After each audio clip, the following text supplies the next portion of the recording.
yeah, hey, yeah. Oh, yeah, hey, yeah. Oh, yeah, hey, yeah. Hallelujah. Oh, yeah, hey, yeah. Oh, yeah, hey, yeah. Oh, yeah. Hallelujah. Oh, yeah, hey, yeah.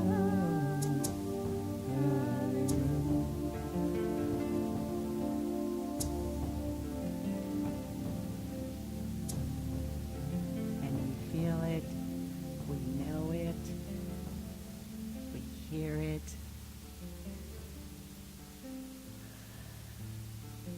We are moving in the spirit, in the light. And as we enter the stillness, we know that we allow that space for God to speak us. In the stillness, we listen. In the stillness, we feel the peace.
And as we move forward with the rhythm of the service, we know we are lifted in love.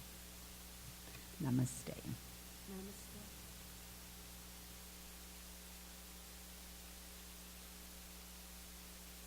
Ever have that feeling where time is moving faster than you thought it was?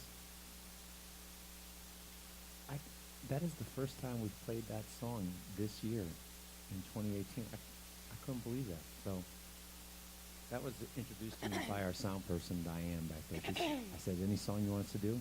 She said, oh, yeah, hey, yeah. I was like, I don't know that song, so I quickly learned it. But I was amazed that we haven't done that for once this year. So we'll do it again. We'll keep it closer in the loop so people aren't going, oh,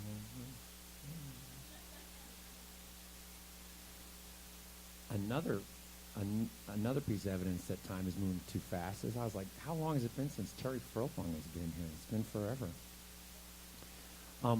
By the way, Ken Carlisle does a songwriters workshop every first Wednesday of every month.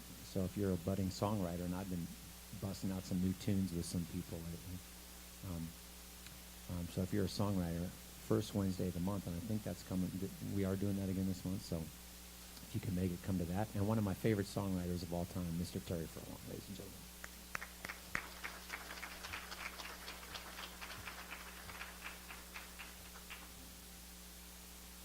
Thank you.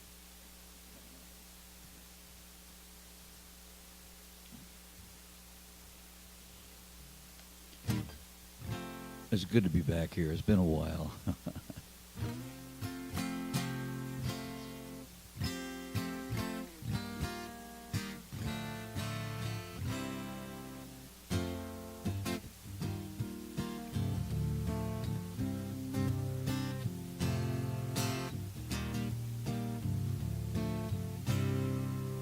The movement of a spoken word returning to its source echoes back upon the lips from where it came, of course.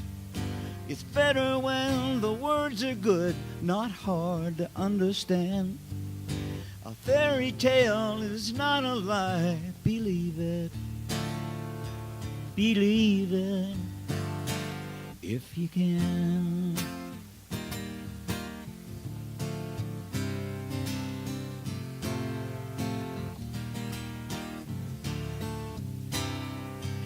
I've spoken and been spoken on, I've belittled and I've praised, held my breath and bit my tongue and prayed for better days.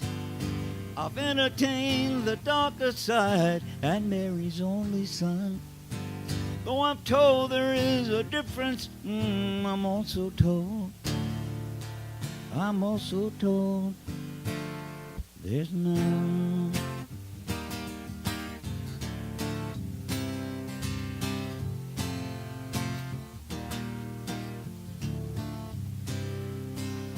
I feel the need for spoken words, not hearsay or belief.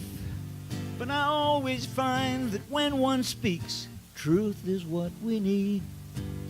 It's better when the words are good, not hard to understand. A fairy tale is not a lie, believe it. Believe it. Believe it. Believe it if you can.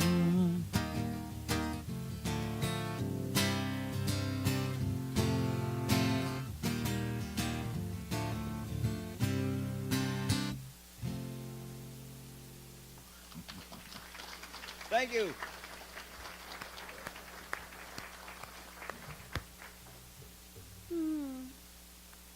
So, this week we are still on the book, This Thing Called Life. Yeah, this thing called You. Thank you. I was like, that doesn't sound right. The trouble is there's 2 books, and those are both books. And every so often what I like to do is just kind of stop and give everybody a chance to ask their questions. So I know that in the old calendar it said we were going to do this next week, but I have been asked to help out elsewhere. So before we start our Q&A stuff and making Jackson run from one side of the room to the other, which is half the fun of this game,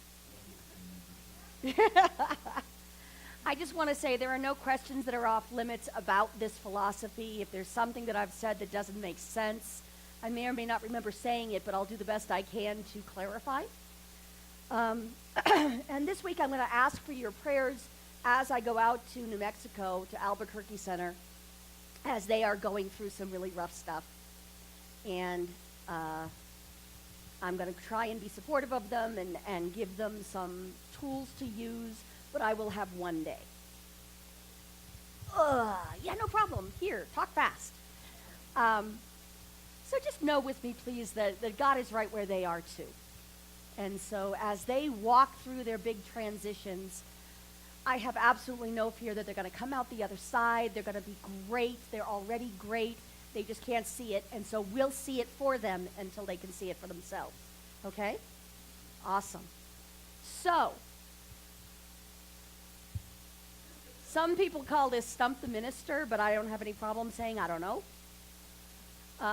So ask the questions that got you thrown out of Bible school when you were a kid, or Sunday school, or whatever, we called it CCD. Does anyone have the first question?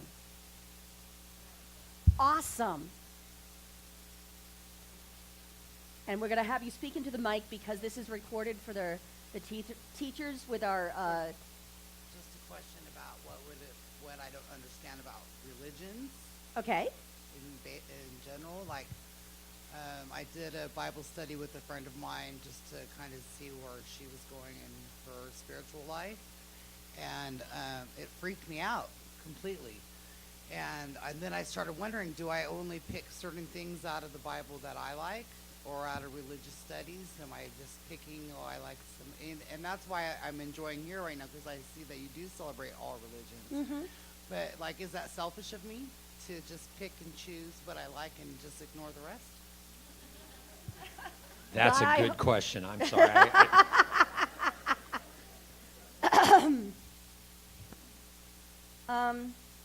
Okay, So that's a big question, and I'm really glad you asked it. If it's selfish, then I'm right there with you. And so is every other person with a human brain. When I teach the works of Ralph Waldo Emerson, what I say is, read it for those glimmers, those things that feel almost sparkly to you as you read them, those things that are yours will kind of, God highlights them for us. So you could say that you're only picking and choosing by only studying the Judeo-Christian Bible. I mean, who here speaks Sanskrit fluently and has read the Vedas and the Torah in the original Hebrew? Yeah, me neither. That's a lot of work. I mean, I had enough trouble with algebra. Haven't used it since. I got through it. So, yes, of course you're picking and choosing. You're picking and choosing the pieces that belong to you. And other people are going to read them differently, which is why we talk about them. We talk about whatever book we're reading as scripture so that we can get other people's wisdom. Now here, we talk about that in classes so that we can get other people's wisdom, but that doesn't mean we have to give up our own way of reading it. It's just, a way to look at another side of the equation. The trick is to listen and share with respect and without needing somebody else to change who they are. Does that help? Awesome.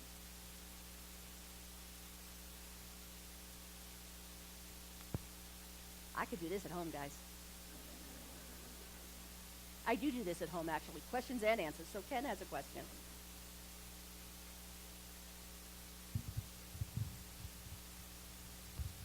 It's a question about the ceremony at the beginning. We have 9 candles, which I guess means we have 9 things we can recognize. I had kind of an assumption that those 9 things were set down by the, quote, church, the organization. But they change fairly often, and I'm sure now that's not the case. Some things I liked better than what's there now. Some things have disappeared that used to be there. Some things I like better about what's been changed, but there are changes. Can you speak to that, about what is happening with that and where that comes from? Sometimes I drink too much coffee. There are millions of faith names around the globe and across time. And so, sometimes I switch it up. As far as this being handed down from home office, no. This is the first center I ever saw this done in, and I've been to lots of centers before here. I like it because it gives us a chance to acknowledge that it's not truth trademarked by us. We don't own God. We don't own spirit. We don't own access to the divine ultimate. So yes, if I have one of those, and for instance, I had the one on Islam, there was somebody here who was raised in Islam who took it to her imam so that we could be accurate. I had a couple of Jewish members of this community help me out with the one on Judaism. It felt important to me to at least once recognize the divine feminine, where before I had conflated, I said the nature-based religions, and I was thinking the divine feminine, I was thinking paganism, but the commentary I got back was Native American, and those can be very different things. Now there's also, the Druid work and what people just called nature-based. There's a lot of different versions of it out there, so I try to be accurate in the ones that I speak to. I will tell you that when I called the Yavapai Council and asked about their spiritual path, I was told that they didn't talk about that. So in my mind, it became one of the mystery schools, which is only the initiates get to know the details, which is why I only kind of acknowledge it as the Yavapai. The Good Red Road means the spiritual path in many of the southwestern nations within what's now the USA. But really, it's a matter of I fit as many as I can in there. I try and fit the ones that are mostly represented within this congregation, and the words that most people know what Buddhism is. But if you notice, I changed how I said it. I was taught that it's the middle path that ends suffering. Well, I had some Buddhists come and tell me it's not about suffering. It's about awakening compassion and awakening acceptance of what is, which also ends suffering, but, you know, it kind of matters where you put the accent. So yeah, mostly it's just my personal preference combined with the feedback I get. If there's anything about this Sunday ritual we do that you have questions about, you can always come to me. You can always share your opinion with me. I don't promise to act on it, but I do promise to listen. Okay? Does that clear any of it up for you? Thank you. I believe you can. Two things. I attend Buddhist lectures, and there's this concept called samsara, birth, suffering, aging, and death. Mm-hmm. I guess it depends on what branch of Buddhism you deal with. But yeah, there is suffering, but that's part of the path. That wasn't my original question. Ralph Waldo Emerson had a friend by the name of Henry David Thoreau, Yes, he who did. was a drunkard who frequently got himself thrown into jail for vagrancy and drunkenness. Right? So Emerson went to visit him in jail, and he said, Henry, what are you doing in there? And his answer was, Ralph, what are you doing out there? Was Thoreau an atheist? You know, I've heard very many different stories about Thoreau. The version of that story I heard was that he got thrown into jail on that occasion for not paying his taxes. He didn't want to pay taxes because he didn't agree with where the money went. And that's why he was in his friend's face about, what are you doing out there? I'm not an expert on Thoreau, so I don't know if he was an atheist. I think that he might have been deeply spiritual without being a theist, without needing that the guy up in the sky who looks a lot like Santa and Zeus conflated.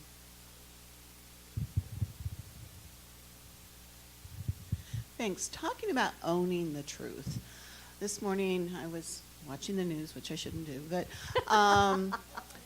and I was noticing that I believe that I know the truth. And I turned the news off because it's like, okay. So I'm not really sure what my question is, except that do all of us believe that we know the truth? And if so, what can we do about that? You know. I think there's something within us that tells us when we're lying to ourselves. Ernest Holmes, who is the founder of this philosophy, wrote that he was often asked, how will we know what God's will is? How will we know right from wrong? And what he said was, you won't know. You already do. That there's something within you that knows right from wrong. Also, within this philosophy, what we say is that if you're using the law of cause and effect, which some people call the law of attraction, if you're using it out of fear, first of all, it ricochets faster and faster in your face, and it gets less and less attractive every time it does it. But also, it will break down under its own weight, because the divine in you will make sure that it does. Yes, I think everybody thinks they know the truth, but it's little t truth. It's the relative truth. The divine truth, which comes with a capital T in my mind, is that thing that we all kind of get in our guts, but doesn't fit into words. So the minute we try and start comparing notes on capital T truth, we put it into words, which muddies the waters. And so now it becomes very difficult to talk about. Each of us has our own understanding of the capital T truth. And yes, many people think they know the one and only true path. And that just kind of is what it is, and I don't need them to change, because if it's working for them, why would I mess with it? It doesn't mean I'm going to walk the path with them. Who's next? Ms. Barbara. Or I suppose I should say Dr. Barbara. She is, but she ain't admitting it. So I think that perhaps, lots of equivocation, that Holmes wrote that he didn't believe in life after death, but he wasn't sure. What I'd like to know is, what are your thoughts on life as it may continue, form or no form? Okay. What Ernest Holmes actually wrote, and if you look in the textbook, this is the only time he writes in the first person. It's the only time he says, I believe, what I think is true. He absolutely believes in the continuity of the soul. He believes in life after death, and that somehow who we are is preserved in some way. He did not necessarily believe in reincarnation, although many people in early science of mind did, as do I. You know, I've done some exploring and seeking, and some of my exploring and seeking was in that realm. My thought is that, especially as concerns this particular philosophy, I want to make sure there's life before death as well. I want to make sure that I'm not hiding in my room, you know, in a straitjacket of such a tough belief system that I don't go out and live and love and have fun and have an opinion about things and try things on and eat foods that turns out I don't actually like. Because if I haven't tried something new every so often, I go stale. One of my teachers told me that the graveyard was full of people who had near-life experiences. This philosophy is about not doing that. I will find out when I leave this body what happens next. And if I cease to exist, then I won't care. So there's really nothing to be scared of. There's nothing to be afraid of. My inner child decided to grab the mic. There's nothing to be afraid of. Either it's going to be something, or it's going to be nothing, in which case we don't care. And that something will at least be as good as this or better, in which case 2 out of 3, because it could be worse, 2 out of 3 are positive, yes? One way or the other, we win. And if it's negative, we already learned the tools in this life to how to fix it. I used to have a t-shirt that said, heaven doesn't want me and hell's afraid I'll take over.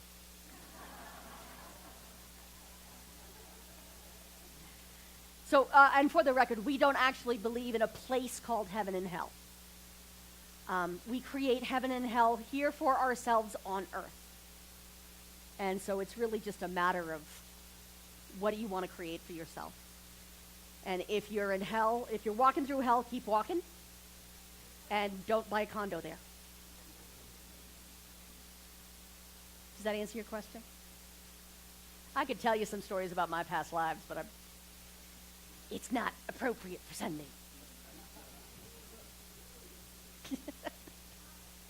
Have a potluck.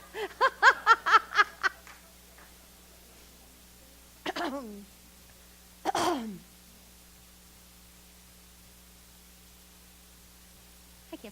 Do we interpret whatever happens is for the best and fully embrace that in our church?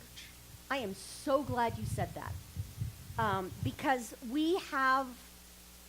there is a danger in our philosophy of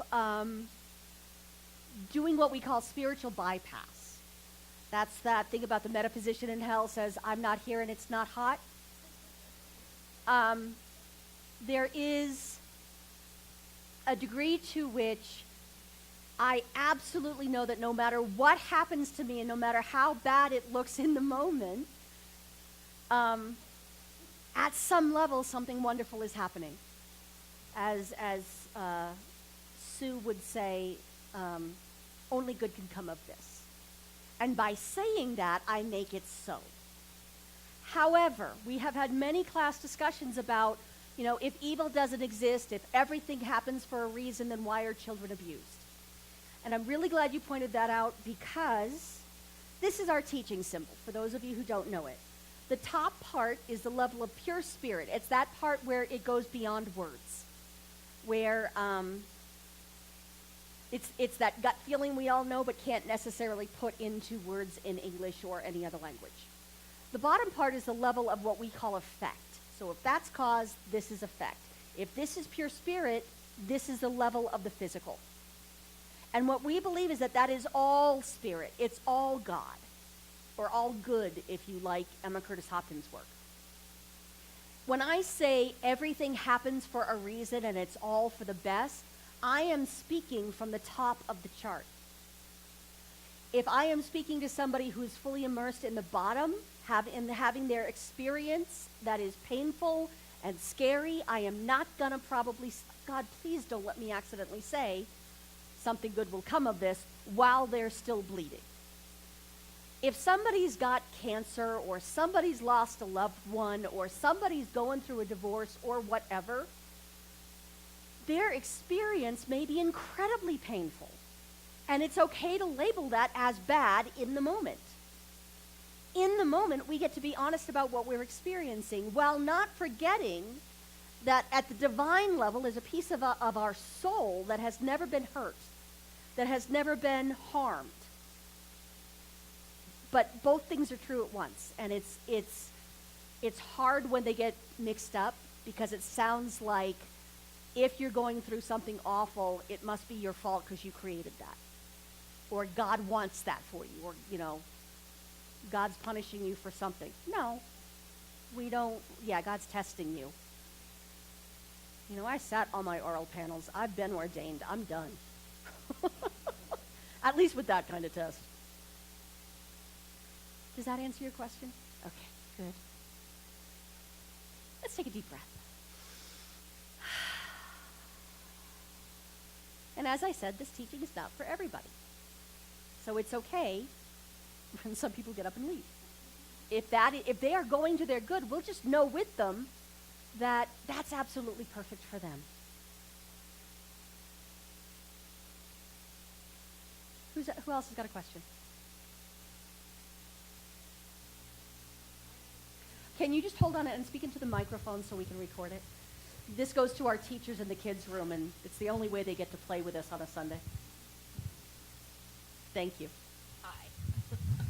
I understand the concept of no evil, but when you talk about people that do the type of things like child abuse, isn't there an evidence of lower energy that is basically an explanation for evil? It could be. It absolutely could be one explanation for what we experience as evil. When Ernest Holmes said that there was no evil, what he meant is there's no Satan. There is no second power in the universe. There's nothing that is trying to hurt us or get in our way except our own false beliefs and the way that we sometimes take ourselves into hell. So in this teaching, we don't necessarily talk a lot about higher and lower vibrations, although it's kind of inherent in the teaching. What we do say is that there's one power and presence in the universe, and that is God, and that is good. And so even if you're having an experience of evil, little e, it's okay because that will be temporary. It doesn't belong to the permanent being, the essential being that you are. It's just an experience you're having. And we as a group can decide what behavior is acceptable within the group. So no, we don't allow children to be abused in our presence. And, we have human laws for that. Does that help? Does that address it? Or do you want to clarify the question? Somewhat. I think due to the fact that we manifest our own reality, can't people manifest an element of evilness? People can manifest an experience that feels evil. But in this teaching, we don't believe it's a thing in and of itself. Right. I certainly understand that people have been through some, in the history of people, some horrible stuff has happened. We don't choose to, we'll label the experience as bad, but we won't label the person's essential soul as bad, and we won't say that there is some second power walking around on earth or in effect on earth that is equal power with what we call good. At least not in this philosophy. Right. Thanks. Thank you.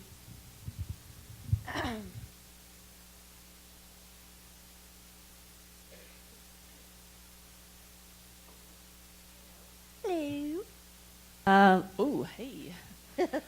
I am experiencing moving from a experience of kind of control, and like within my business, I'm thinking that I need to do a level of letting go, and I want to be utilizing the flow of spirit and energy more in my life in general.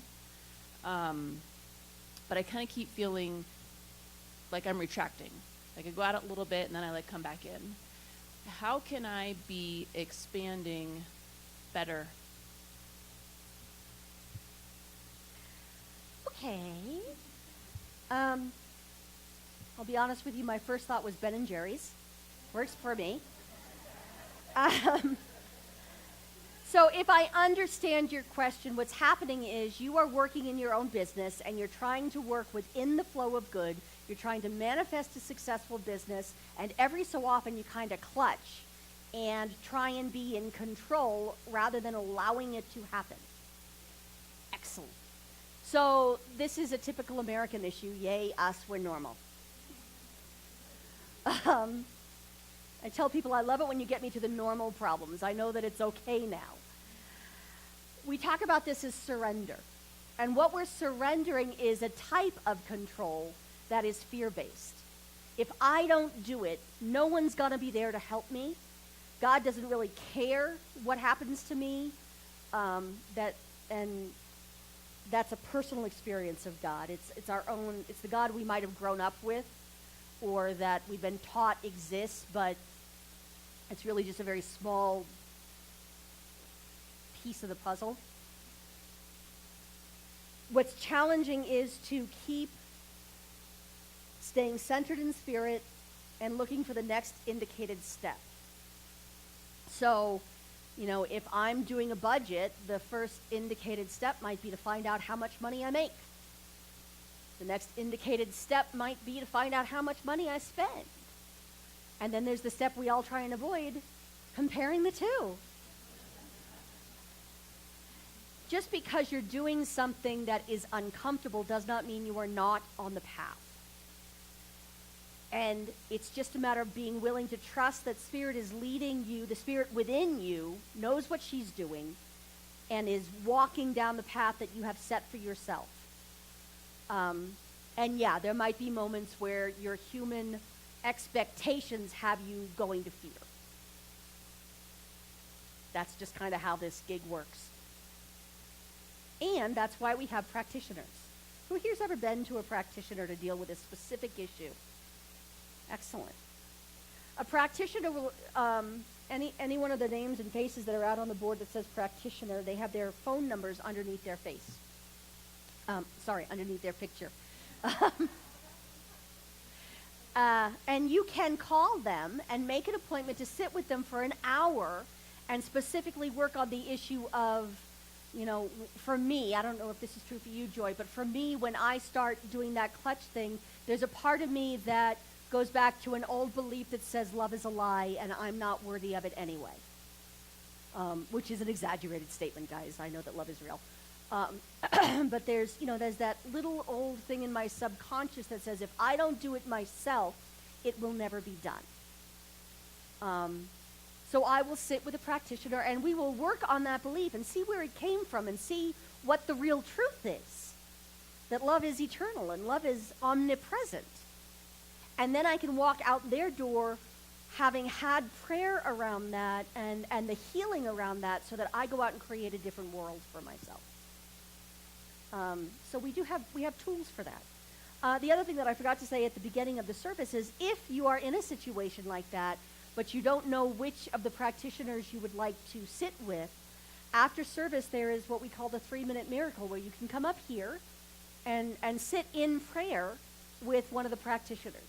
That's why we ask that as soon as service is over and we're done singing, we take the conversations and the fun out to where the food is in Sibley Hall so that in here can be silent for prayer work, or at least quiet enough for prayer work. It's very hard to go there in prayer when you're also half listening to somebody else's conversation.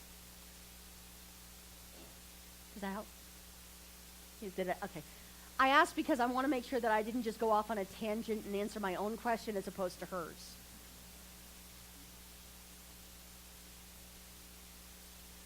Oh my goodness, look at the time. Speaking of time going fast, let's go to prayer. Because prayer is timeless.